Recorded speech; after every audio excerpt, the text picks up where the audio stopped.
Kat, let me ask you a question. Sure, yeah, go ahead. Is there anything here that we could steal that's very valuable? Anything here? I don't mean like electronics or equipment or anything. Oh, okay. Anything else other than that? Yeah, like is there cool stuff we could steal? Some art maybe on the wall somewhere? You want this art? I think there's like some record thank you things that radio stations get from artists randomly through the hallway. We could see how much that one is worth from Omi down there. Oh, did Omi give us one? Yeah, we got one from Omi. Well, we did play cheerleader a lot. I got to say Bruno Mars one, that's probably worth a decent amount. Okay, all right, that's good. Why are we stealing stuff? What's going on? I'm getting a whole bunch of bad ideas here. A German museum employee just arrested because he was swapping several paintings that they had at the museum with fake copies, like photocopies, I see. and selling the originals at an auction. Now, due to Germany's strict privacy laws, the identity of the 30-year-old, now former employee at the museum, can't be disclosed to the public. But it's been reported he admitted he replaced at least 4 paintings with basically photocopies while he worked there over a 2-year period. He sold the works of art at auction and used the money to pay off his debt and buy himself a Rolls Royce and expensive Rolex watches. He managed to avoid prison time, apparently, but he got a 21-month suspended sentence. And I'm thinking, you know what? Maybe I'd risk it for 21 months of house arrest. How come we didn't go to prison for that? I don't know. I guess maybe they're terrible bail laws, too. They don't care there? They're just like, it's just art. He also has to pay back the museum about $64,000. That, however, is nowhere close to how much he got from actually stealing all this stuff. And he almost got away with it, too. That's odd. Who checked the painting? Like, if you work in a museum, everything probably looks the same most of the time. I wonder who noticed. Color's a little faded there in the Mona Lisa. Maybe we should check to see if it's a photocopy.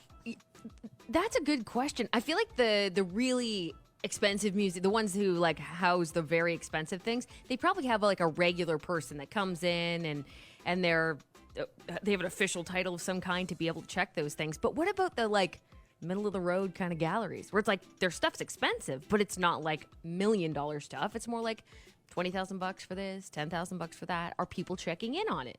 It's a good question. I don't know the answer to that. I have no idea. Kind of ironic that it was stolen by a con artist, not the ones you usually see in museums, but he basically got away with it. 21 months of house arrest. I would totally do that. What the heck is that? Maybe their laws are actually worse than ours here. Yeah. I thought we were pretty loosey-goosey, but apparently not. He got a Rolls Royce and a Rolex out of it for a while anyway, so good on him, but don't ever do those things. Don't do that. Yeah, it's bad. It's the Scott and Kat Show. Kitchener's #1 hit music station, 91.5 The Beat. I know what you like. I know what you like. The Beat Brunch with Scott and Kat is on. The #1 hit music station is 91.5 The Beat. Hey there, it's the Scott and Kat Show, and Kat, I want to ask you, when you decide I'm going out for dinner, how much thought do you put into that? Will you just willy-nilly drive around until you see a building that looks appealing? Will you go where you know, or do you take the time to try and find someplace new? Usually go where you know. Honestly, it depends because I don't go out to eat often. I don't. So I don't like rolling the dice and just, let's try this out. Unless I'm really hungry and it's just right place at the right time where I just go, okay, let's try this out. But yeah, usually there's a little bit of thought. I go out a fraction of the amount that I used to just because it's so expensive right now. I like to try new restaurants, but how do you find new restaurants? Most people go to the reviews online. I think we all understand that. Lots of people Google it, sure. BuzzFeed put out a really good article on the other ways that people judge restaurants to determine if they're a good restaurant. It's a little nitpicky, though. There's 5 things that were the major factors that people checked. Number 1 was the menu. Sure. Can't be too long. That's fair, though. I wouldn't consider that nitpicky, though, right? They mean the physical menu. Oh. We don't want a huge menu. It can't be sticky. Even if it's a sheet of paper, that's better than a QR code. Yeah. People want an impressive menu. Okay. Service. People look for servers. They say, who care? Helpful recommendations. suggesting compliments or sides that might work. People who seem like they know how things in the kitchen operate, as opposed to just being the one who brings it to you. Okay. So servers are good. Cooking.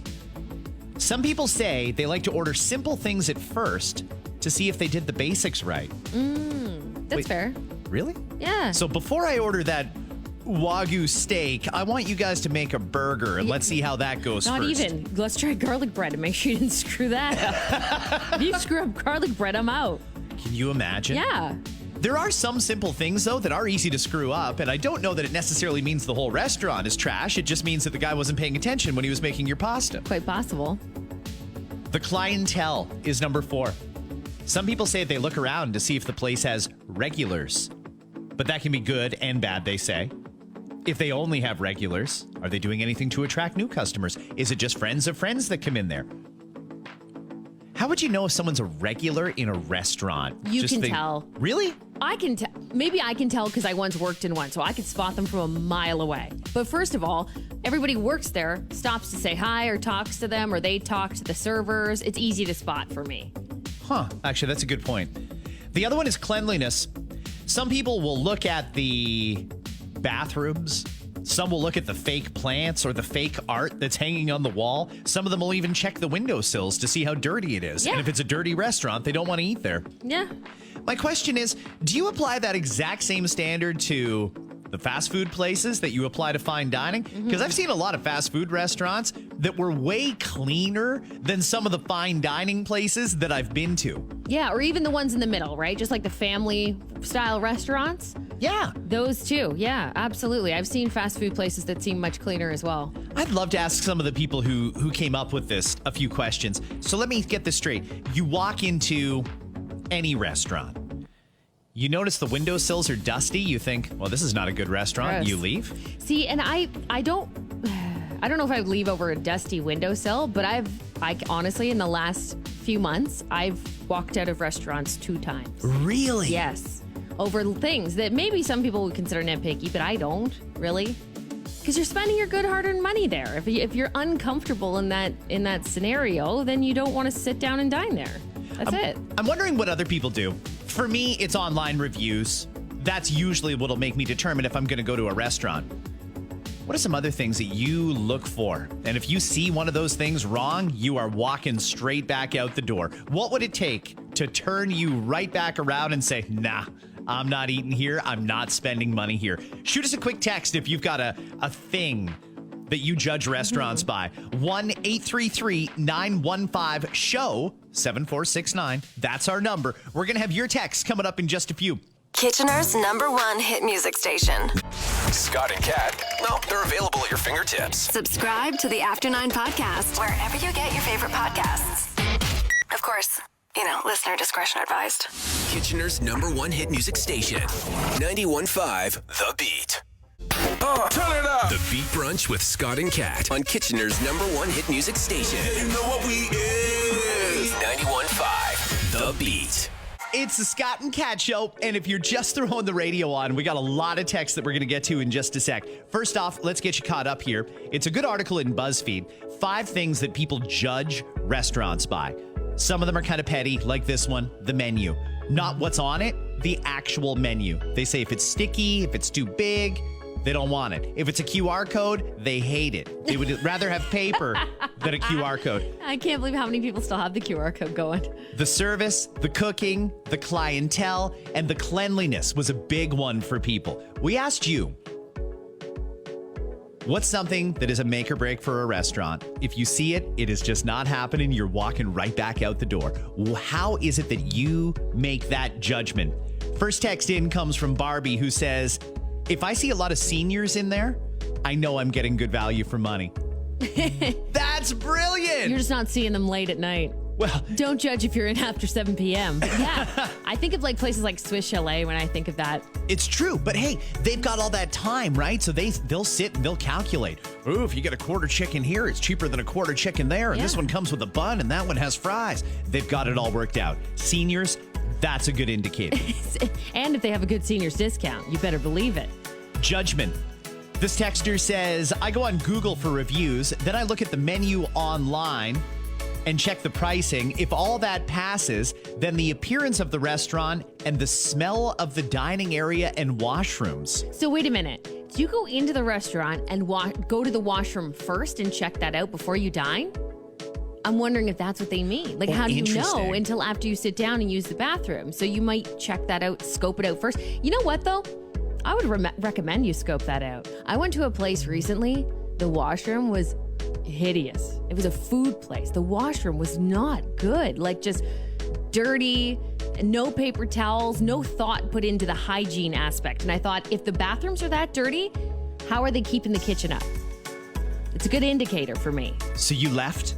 So in that case, it was too late.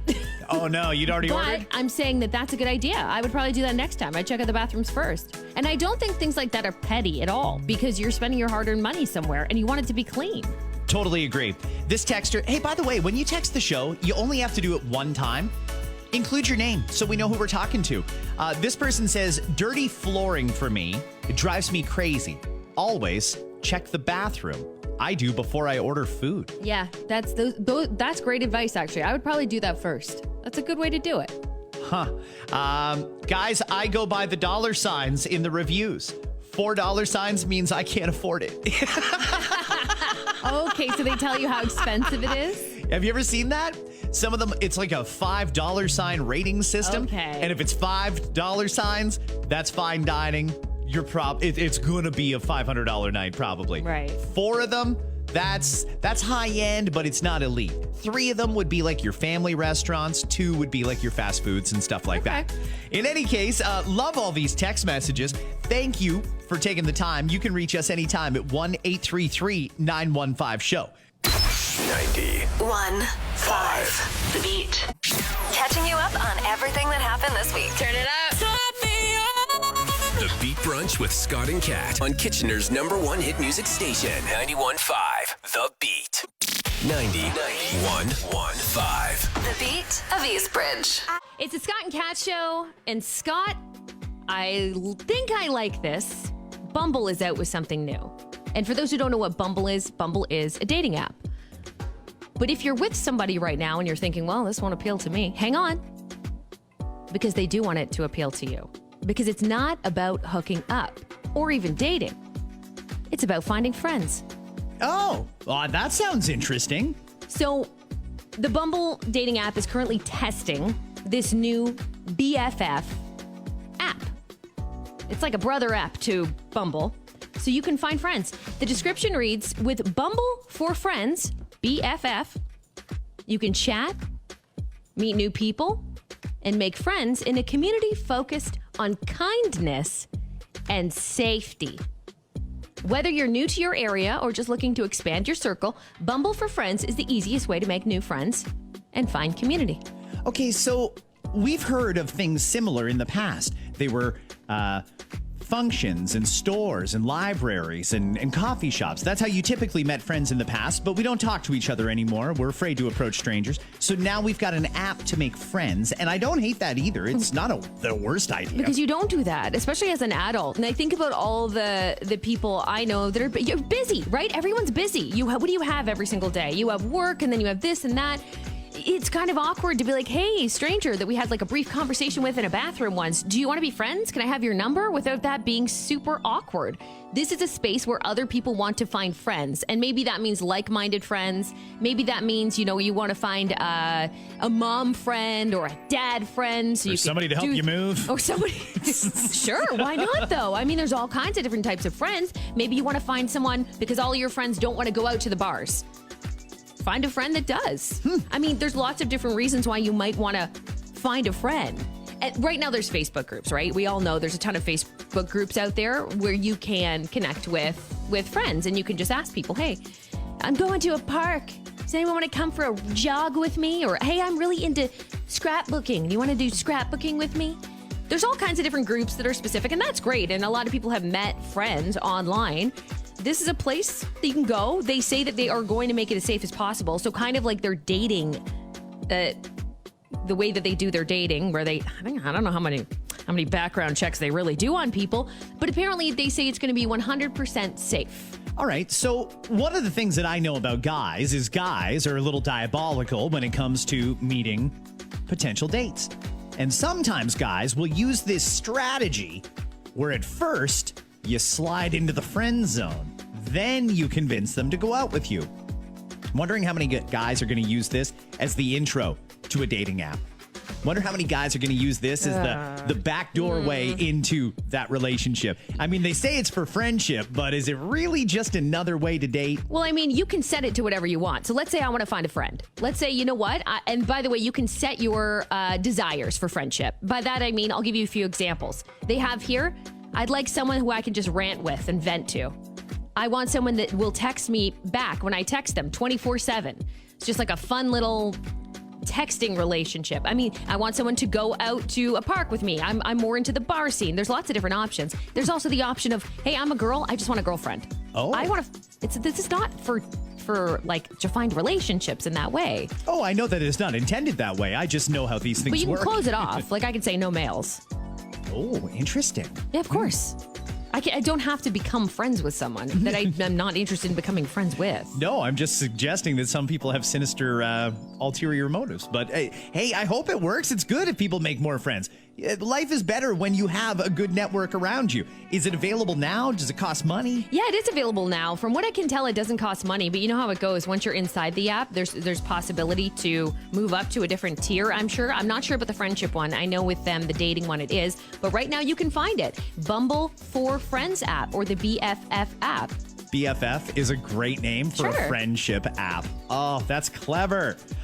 Good luck. If anybody's using it, can you shoot us a text and let us know if it's effective, if it works, if you've actually made any friends, and what you and your new friend did? And this is, by the way, one of several apps that there are out there. So if you can compare them to, and maybe you got friends in all kinds of apps. Like, could you imagine? You're like, yeah, I met Jenny through here, and me and Clara like to go to the mall. She's from here, and me and this person go out with our kids. You just have friends everywhere. Can you introduce friends to friends? Because that's typically how friendships begin. You have to figure that out for yourself. Who's going to get along with who? Curious to see where this goes. All right, new options. That's great. We're just like you. We get up a little bit later on the weekends, too. This is The Beat Brunch with Scott and Kat on 91.5 The Beat. Kat, we finally have some great news, some actual progress that's been made on the good old-fashioned road trip. It's like a Canadian pastime. It's the best. We stop at an en route, we go in and get some fast food and get 10 times more napkins than we actually need, right? Yeah, because you never know. That's why you always get them. Just in case. Have you got a glove box full of napkins? Your car's pretty clean. I've got some napkins in there, though, yes, but just in case. Just in case. For right. sure, yeah. Every time I get extra napkins, because I really only need one when I go through a drive-thru, I take the others and stick them in the dash or the glove box. Now I've got so many of them, it's like a real effort to close it. But no more is this an issue. Your glove box is the perfect place for all those extra napkins, they say, at Chipotle. But they'd like to give you a little more convenience. It's called the Chipotle Car Napkin Holder. It's supposed to be fun, poking fun at people who grab way too many napkins when they order food. Mm-hmm. They say it'll declutter your glove box and offer you easy access to napkins when you're eating behind the wheel. This napkin holder for your glove box costs $30. They sold out this weekend. Just like that. Just because it's a Chipotle branded, right? Yes. Obviously, because they have those. They have those on Amazon. You can grab them on Amazon for way cheaper than that. I didn't even know they had this. So it's like an organizer for your glove box? There's a lot of different options there. There's also one you can do from the top that you put on your visor. On your passenger visor, for example, where you can pull it down. Yeah. Holy cow. Amazon's got everything. They do. They have everything. It's insane. But again, it's the branding, right? It's that you want it to be the official Chipotle or fill in the blank with your favorite restaurant. When they come out with it, you're doing it. Got it. Actually, yeah, they do point out that Amazon has a ton of different tissue holders, not necessarily restaurant napkin holders, whereas this must be the difference. It's specifically for that. Just for napkin, for very messy people. Like, I mean, if you have decided to get this, then you're all in, I feel like. Like, you're like, we're getting messy in here. I eat in here. That shows that you eat in your car a lot.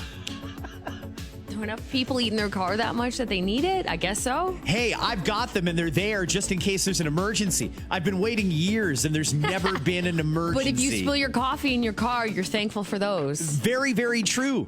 But then the next time I go to, I don't know, McDonald's and have to grab my own napkins, I'm going to end up with a fistful of them again. It's crazy. Why do they stack them so tightly in that thing? It would be much easier to just grab one or two if they didn't stack them so tight. Maybe they need one of these distributors. They should. They should put one of these in there so we only grab one at a time.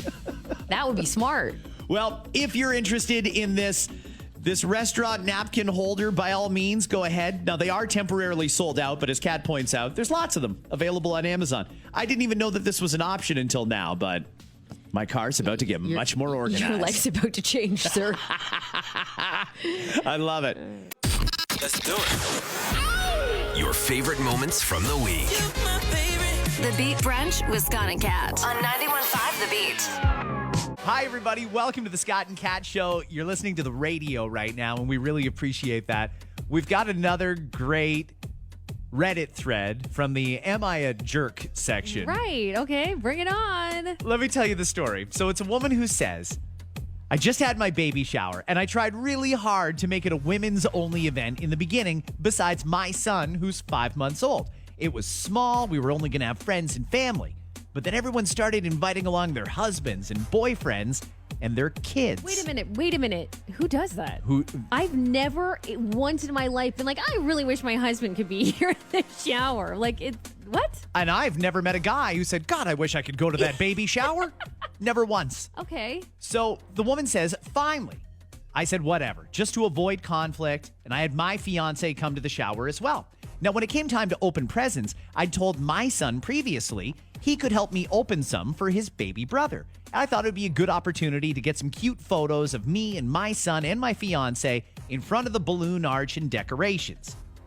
But another little boy, who's close in age, asked his mom, well, can I open presents too?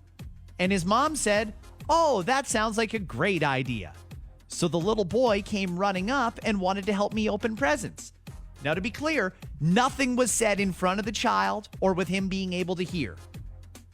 But nobody got any photos of just me and my family because this kid wouldn't leave my son's side.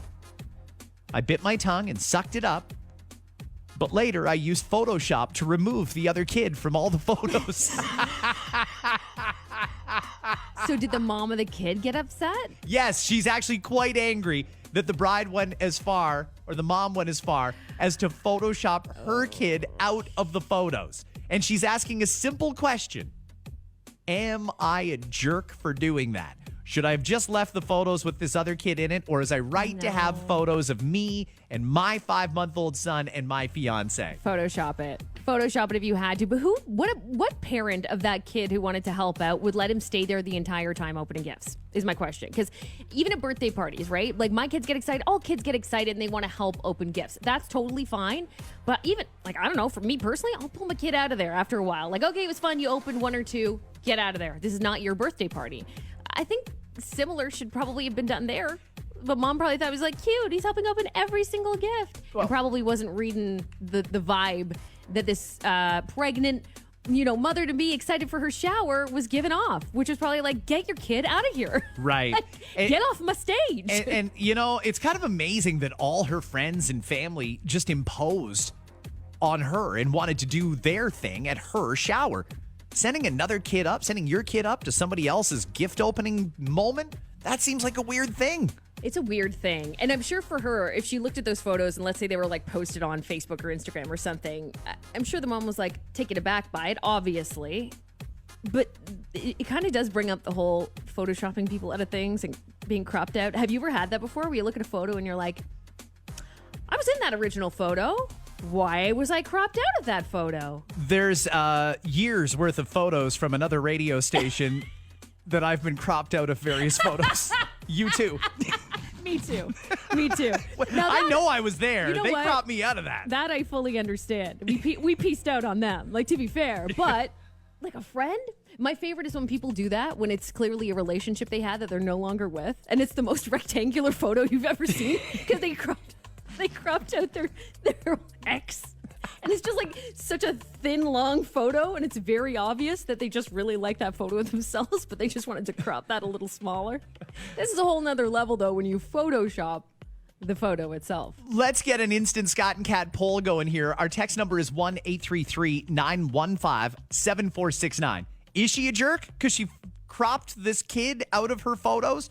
Or should she have just left the photos the way they are? Let us know. We will have the results of this instant poll coming up in minutes on the Scott and Kat Show. Keep the beat going. The Beat Brunch with Scott and Kat is on. Kitchener's #1 hit music station, 91.5. The Beat. If you're just tuning in, here's what people have been voting on by text. It's a thread on Reddit. A woman asking, am I a jerk for doing this? She was having her baby shower. She wanted an all-ladies event, but some of her friends invited their husbands and boyfriends and then invited their own kids. So this ended up being a bigger event than she wanted. But she did bring her son since other people were bringing their kids. And she said, I'd like to get a couple pictures of me and my 5-month-old son and my fiance opening up gifts, and then we can show them to the baby when the baby's born. Well, somebody else that had kids with them saw what was going on, and the kid wanted to go up and help open presents. So that person's mom just said, all right, go.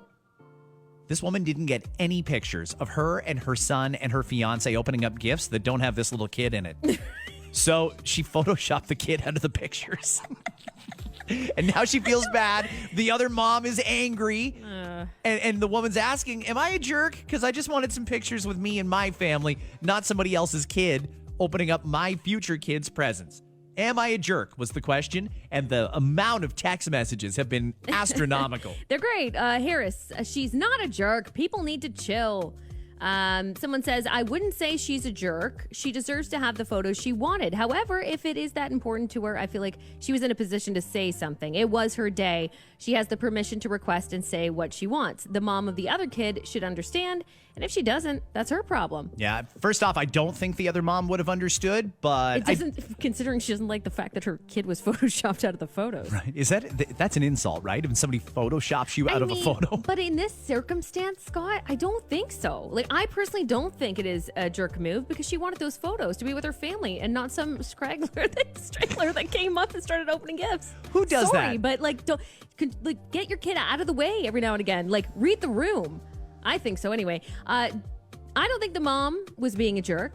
I had to erase part of my family from my 3-year-old's birthday party photo just because I wanted all 4 of us in the photo and not them. Amazing. Okay, I love it. So she's not even the only one who's done it. Baby mama was totally in the right to remove that brat.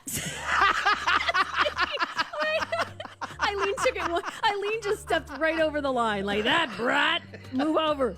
I love it. Totally not a jerk, says this person. Okay, fabulous. Okay, so for the most part, Scott, I think this instant poll says no, she is not a jerk. All right. Thank you for voting. You can reach us and vote or just say whatever's on your mind anytime at 1-833-915-SHOW. Hey, let's go. The Beat Brunch with Scott and Kat. #1 On Kitchener's #1 hit music station, 91.5 The Beat. Have you, you know what? Let me try this a different way. You know when you want a snack and you just really, really want a snack? Mm-hmm. Sometimes you'll go to great lengths to actually get that snack. If you have a specific craving, for sure. I'd like to introduce you to John Daniel Banks. He's a 32-year-old who's now facing some pretty serious arson charges. He was living in a home that he doesn't actually live in. He was basically squatting. Oh. And he decided for a little snack in bed, he wanted some nachos. And I can almost see where he was going with this. You can almost follow his train of thought. Oh, no. John thought, well, I don't have any actual nachos. So what I'll do is I'll just light a bag of potato chips on fire. Oh, my gosh. Now, I'm no Rachel Ray. I've never tried to make nachos that way, so I'm going to suggest that maybe we don't know what goes into making good nachos. But when you light a bag of chips on fire and you're in a precarious housing situation anyway, sometimes these things get out of control. The flames from the chips spread to his bed, which then basically lit up the entire building. When the fire department arrived, the roof of the building next door had also caught fire. A multi-million-dollar renovation ruined. All over nachos. Everything inside the building was ruined by smoke and water damage. Luckily, nobody got hurt, and they did have insurance, which is great. Firefighters estimate the damages in the millions. Again, because he wasn't quite familiar with the process of making nachos and thought simply lighting a bag of potato chips on fire would do it. I know. Don't look at me like that, because I know. I know. Well, we need to bring back home ec. Again, nobody got hurt. That's the good news. Not how it works. Not how it works at all. I know what you like. I know what you like. The Beat Brunch with Scott and Kat is on. The number one hit music station is 91.5 The Beat. Kat, an astrologer, is warning that 6 out of the 12 zodiac signs have a much higher likelihood of being disliked by others. Astro fame's Susan Taylor, very famous astronomist, says that there's a couple here that people just don't like. And if your sign is on this list, I did not make the list, but you're very unlikable anyway. Gemini, Virgo, Leo, Aries, Scorpios, Libras, among the most despised based on their star sign. But here's the thing. One of those in particular is far worse than the others. She says, prickly, manipulative, just some of the words to describe Geminis. He's laughing because that's my star sign.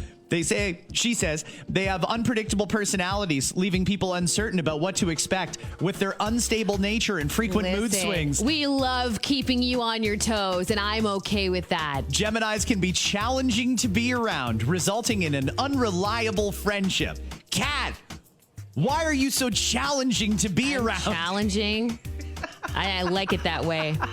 It's none of your business what choice I'm going to make at any given moment, because you know what? I don't even know what choice I'm going to make in any given moment. That's the best part about being a Gemini. We wake up, we don't know what's going to happen that day. Do you feel attacked? Like when you hear that, knowing that you're a Gemini with zero control over the sign that you were born under, and you hear Geminis are the worst. No, I'm not even, you know, it's so funny. I'm not even, it doesn't bother me because I've heard this before. Like, I'm actually into the like horoscope thing. I'm into star signs, very much so. And I remember one time I was at the nail salon, okay? And this girl was getting her nails done with her friends, and she was just, I don't know what it was about her, but she was like irking me. Like, I was like, can you stop talking? She was just complaining about stuff. She was just a downer. She's like, I don't like this. And I was like, okay, let me just get through this nail appointment and I can get away from hearing her talk. So then she starts to bring up star signs. And she's like, you know who I don't get along with the most? Like, I can't even be friends with? Geminis. I'm like, oh, there it is right there. That makes sense because I don't like you either. One bit.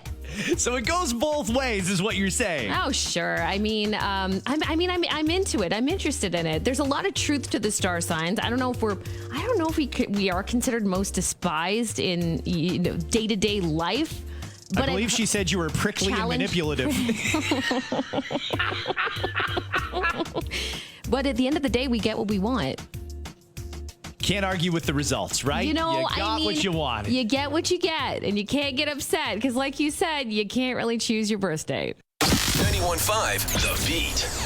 Kat, an Australian TikTok creator, is getting some traction for this one. It's got an interesting debate going here. She's pleading for the legal age to get a tattoo to be raised. In a video, she shares her journey of tattoo remorse, urging Gen Z, think twice before you get ink. At 19, she says she began getting tattoos as a coping mechanism for mood swings, leading to a heavily inked appearance in a very short amount of time. A decade later, she says her feelings have changed dramatically. She says now, I absolutely hate them. Oh. Her biggest regret is now the ink on her own skin, which she once loved. She says, I've reflected on my own experience. I think we need to raise the age to at least 21, hoping to prevent others from making decisions that they're going to regret later on. There's a number of people that would probably agree with her. I know. I'm just trying to figure out where we draw the line and say you're an adult and you can make your own choices. I mean, we've toyed around with it. We'd let you drive a car at 16. You can serve your country in the military at 18, but you can't have a drink until 19 or buy a cigarette until 19. You can buy cannabis at 19, and that's basically where you're on your own to make your own decisions. In the U.S., you can't drink alcohol or buy cannabis until you're 21. Other countries, it's a little bit younger than us. You can vote at 18. Why wouldn't we allow you to make a decision about a tattoo? Is it really just that we're trying to prevent people from making decisions they might regret in 10 years? The permanence of it, I suppose. Although there are ways that you can obviously, by the way, it hurts a lot, but there are ways you can get rid of those after the fact. But yeah, I think that just the permanence of it, there's nothing wrong with warning. There's nothing wrong with warning people. Hey, look, I did this. I got inked up and I regret it. She's not the only one that regrets her tattoos. That will never happen where we're not going to have everybody loving their tattoos all the way through to their 40s, 50s, 60s, and probably onwards. Yeah, I mean, I have some tattoos that I regret. I'd love to get rid of them. I'm still trying to figure out the easiest and least painful way of doing that. But yeah, I mean, there's some that I'd love to get rid of, but I don't know that I would ever go back and say, I wish someone had arbitrarily changed the age so I couldn't get it done. I feel like people who want it are going to do it. Right. And I'm also led to believe, Octavia, hey, can you swing around here for just a sec? There may not even be a minimum age for tattoos in Canada. Did you say it's not an actual legal requirement? Apparently not. Studios prefer if you're 18. So it's like an in-house policy that you got to be 18 to get some ink. I think it's pretty across the board, but yeah, it sounds like the studios came up with that. Interesting. Let's do an instant Scott and Cat poll here. Should we raise the age to get a tattoo? Let's set it at 21, or do you want to go higher? When do we trust people to be adults?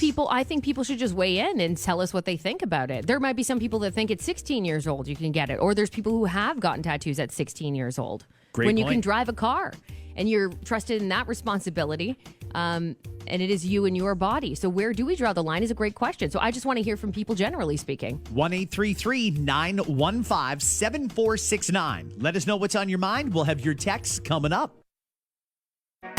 Turn it up. The Beat Brunch with Scott and Kat on Kitchener's #1 hit music station. You know what we is. 91.5 The Beat.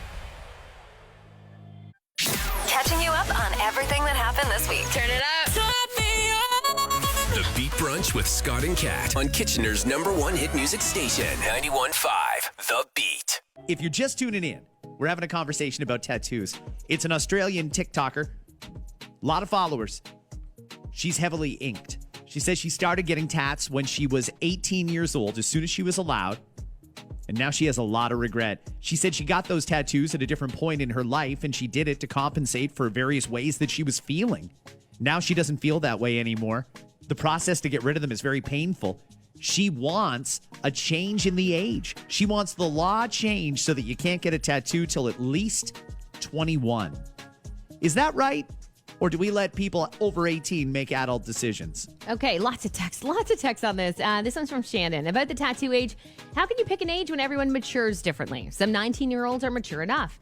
Some 30-year-olds aren't. You have to take responsibility for your decisions. Once an adult, that's life. Yeah, and I mean, if you do end up regretting it, then, okay, I made a choice when I was younger. It was the wrong choice, and now I've got to deal with the consequences, which would be painful tattoo removal, right? Patricia says, I got a tattoo at 16 and now have 6. The one I got at 16 was for my cousins. I still love it, but it was the meaning behind it. I don't think the age needs to be raised, but people need to realize it's permanent and shouldn't just go out and get it for fun, but actually think about it first. Yeah, I think that'd be true no matter what age you are. Think about it first. Tattoos should have parental consent under 19, says Scott by text. Under 19. That being said, some tattoos are disturbing, and went on about the story about dating a girl he didn't realize had tattoos until she took her clothes off. I don't think they should raise it, says this texter. You're a legal adult once you're 18, not to mention idiots will still get the tattoos, just not in a safe environment, risking even worse looking tattoos and infections. Is there something to be said for that? Yeah, if you can't get it from a legit place, a reputable place that does all the precautions, then yeah, you are at risk if you try and get one underground. I love this one from Adam. I got a tattoo at 15 on my butt that says, your name. It's paid for itself over and over. No regrets. Nice. That's amazing. I don't think it's a bad idea to raise the limit, says this texter. I could say for sure every tattoo I've gotten since I was 18 has been since covered by something else. Someone else saying 18 is reasonable, guys. And 16 is earliest, but parent or guardian with you seems fair. That's from another texter. So all in all, it seems like people aren't hating the 18 plus rule. I think it's fine too, because look, it's not, I mean, you did it to yourself. And hey, there's lots of lessons in life. Maybe you will look back, and maybe it's even at 24, 25 years old that you go, why did I do that? Let it be a lesson, and let the lesson set in earlier, and then you learn as you go, right? One of the things that stands out to me in skimming through all of these text messages, and there's dozens of them, so thank you everybody, is the amount of people that say, once you're 18, you're an adult. You get to make adult decisions. Then why is the drinking age 19? Should we lower it? Make everything line up at 18? Should we raise the tattoo age to 19? You can still weigh in on this or anything else. 1-833-915-SHOW. Kitchener's #1 hit music station, 91.5 The Beat. We're just like you. We get up a little bit later on the weekends, too. This is The Beat Brunch with Scott and Kat on 91.5 The Beat. A lot of people feel strongly about this. It's a suggestion that we should probably raise the age to get a tattoo. Reason being, a number of people have got tattoos when they're younger and then grow up regretting it. Is that enough reason to change it? Or should we let adults make adult decisions and deal with the consequences down the line if they're not happy with the choice they made? We do not agree on this. Some people actually want the age changed. Yeah, some people do, and some people think it makes sense to have it closer to 19 to 21. One texter specifically said that they think whatever the age is that you get all of the silly high school things and shake those out of your system, because you're putting in things that you will probably regret. Not always, though. That's not always the case. So whatever age that is, I don't know. I do agree with the texter that says that we all mature differently too. So sure, someone could put something silly and immature on their body, but it is them that has to live with it. That's right. And they're not hurting anyone else. So for me, I'm good with sticking with the age of 18. And by and large, the people who are texting in say 18's fine. Okay. Well, that's great. Really appreciate the text here and a lot of interesting stories too. Kitchener's #1 hit music station. Let's do it. Your favorite moments from the week. The Beat Brunch with Scott and Kat on 91.5 The Beat. Keep the beat going. The Beat Brunch with Scott and Kat is on. Kitchener's #1 hit music station, 91.5 The Beat. It's the Scott and Kat Show. Hey, Kat, everything goes through AI now, right? Sure. Got to run it through AI and see what AI thinks. Right. Detroit-based pizza chain, and they're all across America, decided to ask the AI chatbot, could you create a truly delicious pizza combination? Well, that sounds like a good job for AI. Okay. Yeah. Even though it can't taste. So based on various reviews, different menu ideas, it's come up with the perfect pizza. So grab a pen. You know what? Try and remember it. If you want to make the world's perfect pizza at home or order it, here's what you do. It's going to be a ranch veggie pizza. What? Ranch veggie. Okay. It's going to use ranch as the sauce. Okay. Then it will have mozzarella, feta, mushrooms, onions, green peppers, black olives, and tomatoes. It's a lot of things. It's a lot of things. It's a lot. Are we still charging by the topping? I don't know. That seems like a lot. Again, it is no pizza sauce. It's ranch instead with mozzarella, feta, mushroom, onion, green pepper, black olives, and tomatoes. Now, they say they're adding it to their menu for 1 month, and you can get it at any of their Jet Pizza locations across America until the end of the month. Okay. I mean, AI is not perfect. It's not sounds good. It's not going to be terrible, I think, unless you really hate ranch. Some people hear that and go, ranch. No. Okay. I don't know. It's not that bad. I don't really want to go down the rabbit hole too much on pizza because everybody has a very personal set of toppings that they like. Isn't ranch just for dipping? People are using this as a base on their pizza now? I mean, I guess they are, but what's the difference? I guess because cooked ranch is kind of strange, isn't it? It's hot ranch. I don't know if I like that. I think that's the thing. Do we need to care about the temperature of the ranch? If we do, then the answer is yeah, that sounds not good. But if we are not supposed to care about that, then maybe it's worth a try. The rest of it does sound delicious, though. If you want to try it out, there you go. Just Google it. Jet's Pizza. They have brand new AI-powered, what they call truly delicious pizza combination. Powered by AI. We'll tell you if it's good AI. Yeah, we'll get leave back to you. Leave it for those with taste buds. 91.5 The Beat. In case you're just listening to the Scott and Kat Show now, well, welcome to it. Thanks for checking it out. We were talking a little while ago about a couple renovating their basement, finding dozens and dozens of rum bottles behind the drywall, some of which were empty. I think most of which were empty. Seems like it. And we were just talking about stuff that happened in the home before you lived in it. Are you curious to know? Do you know? And specifically, would you cleanse it out if you knew something bad happened? And by that, I mean sage. A lot of people go in with sage. That's one of the methods that you could use, right? Crystal texts in the show. 1-833-915-SHOW is our number. So my parents had a house blessed by a priest because the couple prior split up. Guys, it's safe to say it doesn't work. My parents split up a few years after moving into the house. Do you think it's legit, though, that some houses have that bad aura? Case in point, I used this as an example a few minutes ago. When I bought one of my houses, all of the neighbors came over and said, uh-oh, everybody who buys that house gets divorced. And I ended up getting divorced, too. It's on like its sixth couple in 15 years. It's crazy. Wow. Some houses, it's almost like they just have this bad energy or something You like think that. so? Maybe. I don't know. But I mean, we did the whole sage the new house thing. I don't even know where they found that person to come in and do it or where they found that big bushel of sage. Is there like a store where you buy stuff like that? You can Google it, I'm sure. Somebody will come. In this case, Crystal says it was a high priest, too. So it's like the full package. That's what we were looking for, too, is Yeah. a high priest. And I thought it was kind of silly. I just sat out in the car while her and the realtor went in and did it. But it's cleansed now. Okay. And I think we're adding good energy to it.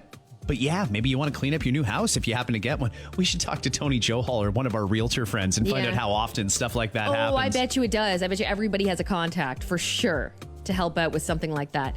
Nonetheless, thank you so much for the text on this. Hopefully you don't find rum bottles and you find something cooler like cash when you renovate your home. People have found cash. Some people have found weapons. Some people have found notes. It's amazing what's living behind the walls of homes that you may have lived in. And you'd never know unless there was a reason to rip out the walls and start over again. I think it's pretty cool. I've hidden some stuff in houses over the years. Yeah. And we'll never know until someone finds it. I kind of hope somebody does, and I kind of want them to come and find me just so I can find out, oh, yeah, you did get it. The only thing the previous owner for my house left behind was not changing their address on all of their stuff. Why don't people do that? It should be law. I don't need to get your TD Bank stuff, okay? And people should go to jail if they don't forward their mail. I have my own Costco membership. I don't need your pamphlets, too. Come on. It is convenient, though, if they were on a good subscription list. Were they in like a wine of the month club or something? That would be convenient. They never are. They remember to change the address for all the good ones. All the time. They just leave you getting the bank statements and the 407 bills, right? Exactly. Yeah. I know what you like. I know what you like. The Beat Brunch with Scott and Kat is on. The number one hit music station is 91.5 The Beat. You ever read a story online and think, how drunk were they? Oh, all the time. Yeah. Yeah. For sure. Kat, I'm thinking the same question about this woman here. It's a 41-year-old, I'm going to suggest probably highly intoxicated woman from Colorado. Last week, there was a big sale at the Mattress Outlet. The Mattress Outlet has a mascot. Oh. What do you think the Mattress Outlet would have as a mascot? Okay, so it's going to be something, maybe it's not something in that sleep realm. I don't know, a monkey, just because monkey and mattress sound good together. No, that's a great guess, but they actually have a mattress. It's a person in a mattress. Just a mattress outfit. Okay. Yeah, and it's real cute. They've done a good job at making a mattress mascot. His name is Maddie, in case you're wondering. Maddie the mascot. Okay, that makes sense. So, the employee who was playing Maddie the mascot was just minutes into his shift when a woman showed up and started hugging him. And then she became aggressive. Have you ever been walking down the street a little tipsy and saw a mattress holding up a sign saying big sale and thought, I got to lay on you right now? It's never happened yet. Not to say it wouldn't one day. Oh, here we go. Confirmed she's drunk. The manager describes her as drunk out of her mind. Mm-hmm. He says she kept trying to shove Maddie to the ground so she could get on top of him. She eventually did knock him down and then stood over him, yelling profanities. Is this someone who's been traumatized by a mattress in the past? Or is she just really in need of a nap? I'm thinking she's traumatizing whatever poor sucker is inside that mattress costume. Oh, my God. Was it like a kid in there? Like a young guy or young girl or something? Well, he's a little disheveled because his hair is a little messed up after being in the suit. And he was just assaulted by a drunk woman in the street. Middle of the day, by the way. Who wakes up drunk, goes to the mattress store, and wants to dance with the mattress mascot? Well, Maddie did get up. He ran inside and held the door closed while management called 911. The woman was banging on the door. She even threw a sign that they'd had outside to promote the sale. Cops caught up with her a block away. They arrested her. She is in a lot of trouble for assaulting a mascot. Yeah, that's some mattress trauma. I want to know what happened there. I imagine when you're walking around dressed as a mattress, you don't need any nonsense. You've already hit rock bottom. Leave the person alone. All mascots, really. Some people make a living out of being a great mascot, and good for them. Others do it because they were the last one to arrive at work that day, and the manager said, "You put the suit on." They drew the short straw at work. Let's be honest. And then he runs into a drunk woman who wants to mount him outside. In case you want to Google it, it's a really cute mascot. What was the mattress sale like, though? Not bad, actually. Not bad? Yeah. Oh, there you go. Sealy mattresses. Okay, anyway, that's off topic. But here we've got Sleep Country, and that's just where we go to buy sleep stuff. She is facing charges. The kid is going to be fine. Everything's okay. But maybe don't drink anywhere near a store that's holding a mattress sale, because this could possibly happen to you. Good overall rule, I think. Thank you. Yeah. Good advice. 91.5 The Beat. Cat Bumble says that there is going to be a rise in, I want to say this right, cross-generational relationships in 2024. Okay. And which generations are we talking about? Specifically, Gen Z, instead of moving in with their parents, the boomers, is trying to shack up with Gen X, actually. Gen X? Gen X. Wow. That's giving me the icky feels right now. 63% of Bumble users say age is not important to them when dating. And it's not just the classic older man dating younger woman stereotype. They say 60% of single women are now open to dating someone younger than them. 60% of women now open to the idea of dating someone younger. 35% of women say they've become far less judgmental towards the age gap relationships over the last year. What changed in the last year? Did y'all's dating pool dry up and you're looking in others now? Or what happened that now all of a sudden, it's not a big deal if they're a little bit older or younger? And could this be the Golden Bachelor effect? The Golden Bachelor was going for women his age, though, right? Ish? Sure, but it's neat to see older people on TV dating, I thought, anyway. Yeah, sure. Of course, yeah. I don't think that has anything to do with it. I think this is just people realizing that times are tough right now. It's going to be hard to actually financially settle down and get out of their parents' house. So this is the mode. This is it. This is their ticket out. Maybe that's it. Okay. Some of the other predicted trends from Bumble for 2024 include dating based on values, which includes politics and social causes. In other words, how do you feel about Israel and Hamas? Okay, I agree with you, so we can date. But if I disagree, I won't date you. Dating based on values, politics, and social causes. Be a weird thing. Hey, why don't we get together tonight? Pierre Poilievre's doing a rally. I'd love to take you. Oh, that's always been a strange one for me. I can't get over that. But hey, if that floats your boat and you find someone whose boat is floating by the same thing, then by all means, make it work. They also say in 2024, there will be a focus on dating someone who's in tune with your mental health, like going to therapy and prioritizing people who value self-care. Have you ever met those couples that love therapy and go to therapy and like, you got to go to therapy? I would love to do a whole podcast on couples that do that because good for some, but others you're just lying to yourselves. No. Even if you're good, even if your relationship's good, go to therapy. Trust me. Oh, go. Because you think everything's good and then you go to therapy and you're like, whoa. Turns out this relationship's a mess. Wow. Let's pay this person $300 an hour to sort this out. Seriously. For no reason. It's those people. I mean, there's go if you need to. But I mean, there's some people who seriously who try to push it on others. I'm curious because Bumble here says that a lot more single women are open to the idea of dating someone younger. Younger guys? Are you interested in older women now? Because interesting, yeah. Well, you mentioned financial security, and frankly, we shouldn't avoid talking about it because it's true. There's a lot of people who are hooking up just because they need a dual income or they want a little bit of security after a really horrible 18 months. I know. So I have a girlfriend who's about 35 years old, and she is currently single, but dating someone who's younger. And I think it's because he's got a nice place. And she's like, I never date younger guys, but I think I'm going to do it because I want to get out of my parents' house. Hey, that's a real consideration right now. And maybe that's not the only reason, but it certainly does check a box, doesn't it? Yeah. Man, my mind is spinning in a lot of different directions here. I see the texts coming in. If you want to reach out to us about this or anything else, 1-833-915-SHOW. 91.5 The Beat.